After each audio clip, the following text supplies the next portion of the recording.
Won't You Be My Neighbor is a new documentary that's about the life and times of Fred Rogers, famed host of Mr. Rogers' Neighborhood, a program for children that was run unlike any other program for children at the time. And ever since, to be honest. For those who don't know, Mr. Rogers' Neighborhood was a show that featured Fred Rogers teaching life lessons to children around the entire world, but he spoke to children with intelligence, despite the fact that he would sometimes use puppets and characters to communicate his thoughts. He never talked down to children. He spoke to them as equals. He expressed thoughts that were far more complex than your average television show host, even for an adult show, and this was one that was aimed at children. I was concerned, though, that it would be very fawning and perhaps just talk about all the great things that Mr. Rogers did and, oh, he's so wonderful, and I was very pleasantly surprised to see that the film does dive deep into a very complex man, a man with a lot of fears and worries. This documentary paints Fred Rogers as an artist dealing with a lot of insecurity. Now, if you've ever been one of those, then you know how that feels. And he was someone who used his puppet characters to communicate how he felt. According to his wife in this documentary, that puppet was mostly Fred.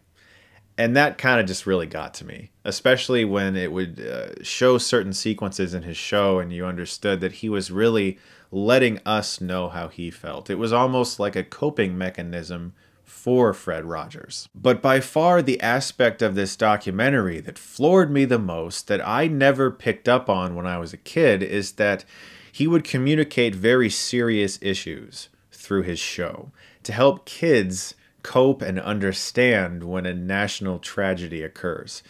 There's an episode about assassination and what the word assassination means. When a news story hit about a man who was throwing cleaning chemicals into a pool because the pool was allowing white people and black people, Mr. Rogers had an episode where he sat in a wading pool with Mr. Clemens, who was a black man, and just sat there. And they bathed in the wading pool together, and they sent a message out to the world. A message that kids can understand, or at least subliminally pick up on.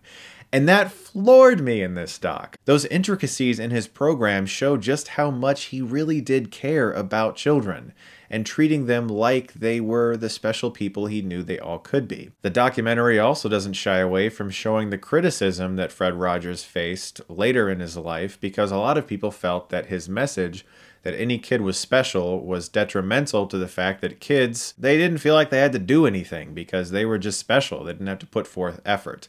Obviously, this is a very silly criticism, but it was in newspapers. It was on the news. This was a big thing.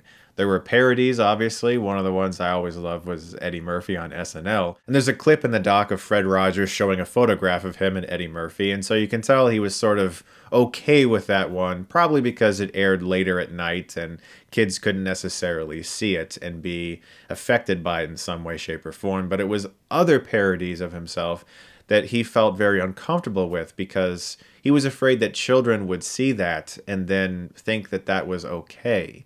Where he really dedicated his entire life to trying to reach children and teach them things that he felt was very important, that could help them in their lives. And I just found this film so emotionally touching. Being able to understand his life message, there's a letter that he wrote later in life where he felt like he was conflicted on whether or not he really had it in him anymore. If he was really reaching kids, he felt like maybe the world was just getting worse. And you look around today and you wonder if maybe he was right. And it's a very timely and I think necessary message for people to see, because this guy spent his whole life trying to achieve something. And you look at today and you wonder, did he? It briefly covers his childhood and some aspects of it. The fact that he was an ordained minister, which I honestly did not know, and that he didn't necessarily believe that wearing a collar as a priest would be the most effective way to reach kids, because he felt that perhaps the religion might get in the way of it. So that was sort of his way of preaching, which honestly I had no idea about all of that.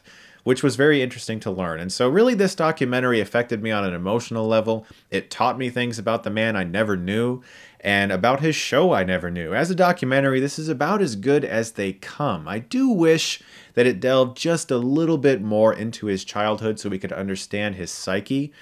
But through the letters that he had written before that his wife talks about, and understanding just how tortured of an artist really he was, I think this is one of the better documentaries I've seen in a long time. I'm going to give Won't You Be My Neighbor an A.